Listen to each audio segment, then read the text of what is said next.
जाति आधारित जनगणना के विपक्ष की मांग के बीच देश में हिंदुओं की जाति पर चर्चा छिड़ी हुई है। बीजेपी के नेता अपने चुनाव प्रचारों में एकजुट रहने का आह्वान कर रहे हैं, तो वहीं साधु संतों के भी लगातार बयान आ रहे हैं। इस बीच छतरपुर में बागेश्वर धाम के महंत पंडित वीरेंद्र कृष्ण शास्त्री ने देशवासियों से आह्वान किया कि वे अपने नाम के आगे हिंदू लिखना शुरू कर दें। बागेश्वर धाम के महंत के बयान पर सोशल मीडिया पर अलग अलग तरह की प्रतिक्रियाएं सामने आ रही हैं। बारिश थमने के बाद अब धीरे धीरे सर्दी जोर पकड़ने जा रही है। इधर तूफान दाना की वजह से कुछ जिलों में बारिश का दौर भी जारी है। मौसम विभाग ने अगले 3 दिन तक हल्की बारिश का असर बताया है। बदल रहे मौसम के बीच धीरे धीरे तापमान में भी गिरावट दर्ज की जा रही है। सुबह और शाम के समय हल्की फुल्की सर्दी का एहसास हो रहा है, जबकि दोपहर के समय तीखी धूप निकल रही है।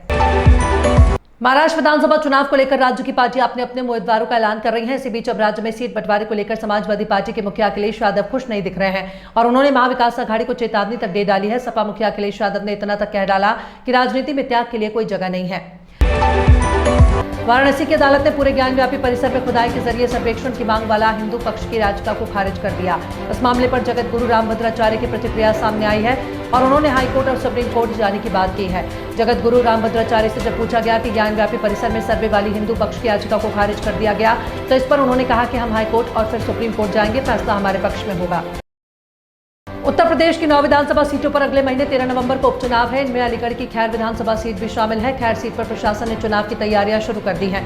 दूसरी तरफ सियासी दल और प्रत्याशी मतदाताओं को साधने के लिए जोर शोर से सियासी दाव पेच आजमाते नजर आ रहे हैं। इस सीट पर समाजवादी पार्टी को अभी तक जीत नहीं मिली है।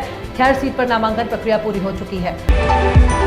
दिल्ली में ठंड की दस्तक के साथ ही प्रदूषण का स्तर भी बढ़ने लगा। वायु प्रदूषण की वजह से दिल्ली वाले पिछले कुछ दिनों से स्वास्थ्य संबंधी गंभीर समस्याओं का सामना कर रहे हैं। ऊपर से इस मौसम में मच्छर जनित डेंगू लोगों की परेशानियों में और भी इजाफा कर रहा है। हालात ऐसे हैं कि दिल्ली के लगभग हर दूसरे या तीसरे घर में कोई ना कोई जरूर बीमार है। प्रदूषण की वजह से लोग आंखों में जलन, गले में खराश, फेफड़ों में जकड़न या फिर डेंगू का सामना कर रहे हैं। दिल्ली सहित देश भर में दुर्गा पूजा के बाद अब दीपावली और छठ को लेकर गहमागहमी चरम पर है।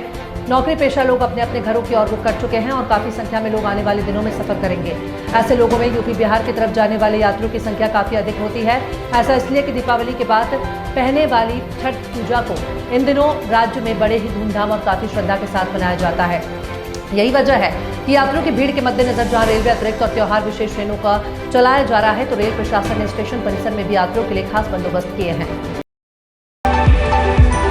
फेस्टिव सीजन का सबसे बड़ा त्योहार दीपावली बस कुछ ही दिनों में दूर रह गया है। उससे पहले धनतेरस का पर्व भी मनाया जाएगा। धनतेरस पर सोने और चांदी की खरीदारी अत्यंत शुभ मानी जाती है। पिछले धनतेरस से लेकर इस साल तक सोने ने लंबी छलांग भरी है और निवेशकों की तिजोरियां भर दी हैं।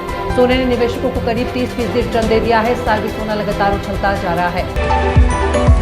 स्त्री 2 में आज की रात हुस्न का मजा आइटम सॉन्ग से धमाका मचाने वाली तमन्ना भाटिया लगातार चर्चा में बनी हुई है। अब इसी बीच तमन्ना भाटिया ने इस गाने का ऐसा नया वीडियो शेयर किया है जिसे फैंस ने आज तक नहीं देखा होगा। ये दावा खुद तमन्ना ने किया है। उन्होंने अपने इंस्टाग्राम पर एक वीडियो पोस्ट किया है जो कि इस सुपर हिट आइटम सॉन्ग की शूटिंग के वक्त का है। पाकिस्तान क्रिकेट बोर्ड ने 2024-25 अंतर्राष्ट्रीय क्रिकेट सीजन के लिए कुल 25 पुरुष खिलाड़ियों को सेंट्रल कॉन्ट्रैक्ट दिया।